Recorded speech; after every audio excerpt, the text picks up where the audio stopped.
জামাতে ইসলাম রাষ্ট্র পরিচালনার ক্ষমতায় গেলে তারা শরিয়া আইন বাস্তবায়ন করবে না, এমন একটা বক্তব্য রেখেছেন জামাতের আমির। চলুন তথ্যচিত্রের মাধ্যমে দেখি। খ্রিস্টান সম্প্রদায়ের সাথে জামাতের আমিরের একটি বৈঠক হয়েছিল। সেখানে খ্রিস্টান ফেলোশিপ অব বাংলাদেশের প্রতিনিধি মার্থা দাস দাবি করেছেন যে জামাতের আমির সেই বৈঠকে বলেছে জামাত ক্ষমতায় গেলে শরিয়া আইন বাস্তবায়ন করবে না। তার মানে কি জামাতে ইসলাম তাদের পূর্ববর্তী স্ট্যান্ড থেকে সরে গিয়েছে? পূর্বে তারা যে ন্যারেটিভ প্রতিষ্ঠা করেছিল বা তাদের যে অবস্থান থেকে ছিল সেখান থেকে রীতিমতো সরে দাঁড়ালো কিনা, এটা বুঝতে হলে জামাতে ইসলামের পূর্ববর্তী স্ট্যান্ড কি ছিল আর বর্তমান স্ট্যান্ড কি সেটা সাইড টু সাইড রেখে আমাদের কম্পেয়ার করা উচিত। চলুন সেটা একটু ভিডিও চিত্রের মাধ্যমে আমরা দেখার চেষ্টা করি। জামাত ইসলামের আমির মহোদয়ের সাথে আমরা কথা বলেছি। উনি যে আশ্বাসগুলো দিয়েছেন সেটাই আমি একটু আরবার রিপিট করতে চাই। যেটা উনি জাতির উদ্দেশ্যে বলেছেন সেটা হলো, যদি মহান সৃষ্টিকর্তা ওনাদেরকে এই দেশ পরিচালনা করার সুযোগ দেন তাহলে এই বাংলাদেশের শারিয়া ল, শারিয়া আইন উনি বাস্তবায়ন করবেন না। এই দেশে কোরআনের আইন কায়েম হলে সকল ধর্ম বর্ণের মানুষ তার ন্যায্য অধিকার পাবে। কোরআনের আইন জারি করার জন্য ভোট আমাকে নেতে দেওয়া হবে। গেলাম নাকি? জি, রীতিমতো ধরা খেয়ে যাওয়ার মতোই অবস্থা। পূর্বে বলেছে তারা এই রাষ্ট্র চালাবে কোরআনের আইন দিয়ে, এই রাষ্ট্র চালাবে ইসলামী আইন দিয়ে, এই রাষ্ট্র চালাবে শরিয়া আইন দিয়ে, আর এখন বলছে যে তারা ক্ষমতায় গেলে শরিয়া আইন দিয়ে রাষ্ট্র পরিচালনা করবে না। তো এখনকার দাবিটা তো জাস্ট আমরা মার্থা দাসের মুখ থেকে শুনেছি, তার সত্যতাই বা কতটুকু চলুন সেটা জামাতের নেতাদের কাছ থেকেই একটু শোনার চেষ্টা করি। যেটা আলোচনা হয়েছিল, উনি প্রশ্ন করেছিলেন যে যদি আপনারা জনগণের সমর্থন নিয়ে রাষ্ট্র পরিচালনা বা সরকার পরিচালনার সুযোগ পান তাহলে কোন আইনে আপনারা দেশ চালাবেন, এটাই ছিল মূল প্রশ্ন।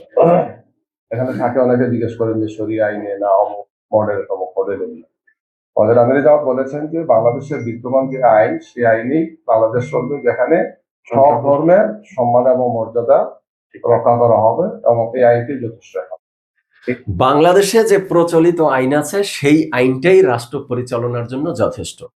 বাংলাদেশে যে আইন এক্সিস্টিং আইন আছে সেই আইনের প্রতি তারা তাদের অবস্থান বা তাদের সমর্থন জানালো। এবার আসি ডিরেক্ট হিট দ্য পয়েন্টে। Hit the point number 1। Jamaat-e ইসলাম তো তাদের অবস্থান ক্লিয়ার করে দিয়েছে যে ইসলামী আইন প্রতিষ্ঠা করা, ইসলামী রাষ্ট্র প্রতিষ্ঠা করা, কোরআন দিয়ে রাষ্ট্র পরিচালনা করা, শরিয়া আইন বাস্তবায়ন করা, এই নীতিতে তারা এখন আর নেই। সেখান থেকে তারা সরে এসেছে। তারা রাষ্ট্র পরিচালনা করবে বর্তমান বাংলাদেশের এক্সিস্টিং আইন দ্বারা। তাহলে সেই ইসলামের পক্ষে যে একই ভোট বাক্সের থিওরি, সেটার কি হবে? আসি হিট দ্য পয়েন্ট নাম্বার 2।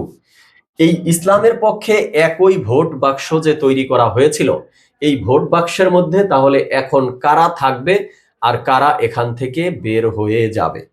সেক্ষেত্রে আমরা দেখেছি যে ইসলামী আন্দোলন বাংলাদেশ বা চরমনাই পীর সাহেবরা তো দাবি করেই বসেছে যে এই একই বাক্সে ইসলামের পক্ষে এটার ইনোভেটর বা ক্রিয়েটর এই কনসেপ্টের তারা নিজেরা। তাহলে যদি তারাই এটার ক্রিয়েটর বা এটার ইনোভেটর হয়ে থাকে তাহলে তাদেরকেই ডিসিশন নিতে হবে এই ভোট বাক্সের অস্তিত্ব এখন আর রাখার প্রয়োজনীয়তা আছে কিনা, না এখান থেকে এটাকে তারা আঁকড়ে ধরে রাখবে এবং যারা ইসলামের পক্ষে নেই, ইসলামী আইন বাস্তবায়ন করতে চায় না, তাদেরকে এখান থেকে সরিয়ে দিবে। আমরা দেখছি বেশ কিছুদিন ধরেই এই জোটের মধ্যে টানপোড়েন তৈরি হয়েছে বিভিন্ন ধরনের, যে বিশেষ করে এই ইসলামী আন্দোলন বা চরমনাই পীর সাহেবকে নিয়ে, তাদের দলকে নিয়ে, যে তারা এই জোটের মধ্যে থাকছে কি থাকছে না। প্রতি মুহূর্তে মুহূর্তে ঘন্টায় ঘন্টায় একের পর এক আমরা সংবাদ পাচ্ছিলাম। আমরা একবার দেখেছি যে ভেঙ্গেই গেছে তাদের জোট, বিশেষ করে জামাতে ইসলাম এবং ইসলামী আন্দোলন আর একসাথে থাকছে না। তারপরে আবার আমরা দেখেছি যে বলা হচ্ছে 10 দলের জোট হতে যাচ্ছে, 11 দল আর থাকছে না। এরপরে আবার দেখেছি যে জামাতের বা এই জোটের পক্ষ থেকে একের পর এক বৈঠক হচ্ছিল। সেই বৈঠকে এই ইসলামী আন্দোলন বা চরমনাইয়ের পীরের দলের থেকে কেউই উপস্থিত ছিল না। পরবর্তীতে আবার বলা হয়েছে যে রাত 8টার দিকে একটা সংবাদ সম্মেলন হবে, তো সেখানেও চরমনাই বা ইসলামী আন্দোলনের কেউ থাকবে কিনা এখন পর্যন্ত শিওর হয়ে বলা যাচ্ছে না। অপরদিকে এই যে তাদের ভিতরে একটা টানাপোড়েন তৈরি হচ্ছে, এটা কিন্তু আসন সমঝোতা নিয়ে, যে আসন ইসলামী আন্দোলনকে দেয়া হচ্ছে তাতে তারা সন্তুষ্ট না। অবশেষে দেখা যাচ্ছে যে 50টা আসনের একটা নিশ্চয়তা সম্ভবত ইসলামী আন্দোলনকে দেয়া হচ্ছে। তাহলে ইসলামী আন্দোলন এই 50টা আসন নিয়ে এই জোটে থাকবে কিনা?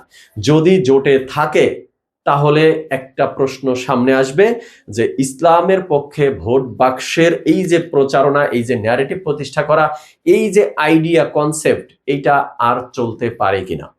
এবার আসি last hit the point number 3। যদি সব টানাপোড়েন সম্পন্ন হয়ে তাদের মধ্যে আবার সমঝোতা তৈরি হয়, তারা সেই পূর্বের ন্যায় একই কাতারে এসে 11 দলের আসন সমঝোতা নিয়েই সামনের দিকে ভোটের পথে অগ্রসর হয়, তাহলে এই ইসলামের পক্ষে একই ভোট বাক্সের প্রচারণার আর কোনো ভ্যালিডিটি থাকছে না।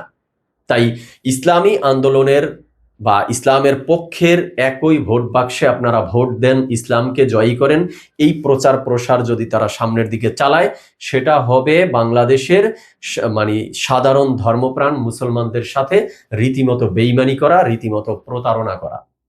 তো আশা করব যদি তারা বাংলাদেশের আইনকে প্রাধান্য দিয়ে এই আইনের উপরে নির্ভর করে রাষ্ট্র পরিচালনা করবে, এই আইডিওলজিতে থেকেই সামনের নির্বাচনে যায়, তাহলে তারা তাদের মুখোশ প্রকাশ করুক, জনগণ তাদেরকে বাংলাদেশপন্থী বা বাংলাদেশের সংবিধানপন্থী রাজনৈতিক দল হিসাবেই ট্রিট করুক, তারপরে জনগণ ভোট দিলে তারা ক্ষমতায় আসুক, কোনো সমস্যা নেই। বাট তারা জোটও করবে, ইসলামী শাসনও প্রতিষ্ঠা করবে না, বাংলাদেশের আইনকেই মেনে নিবে, আবার সাধারণ ধর্মপ্রাণ মুসলমানদের সাথে বেইমানি করে প্রতারণা করে ইসলামের পক্ষে ভোট চাইবে, এটা মনে হয় আর কাম্য না। তো দর্শক শ্রোতা, আজ এ পর্যন্তই। আপনারা আপনাদের মতামত কমেন্টে জানাবেন।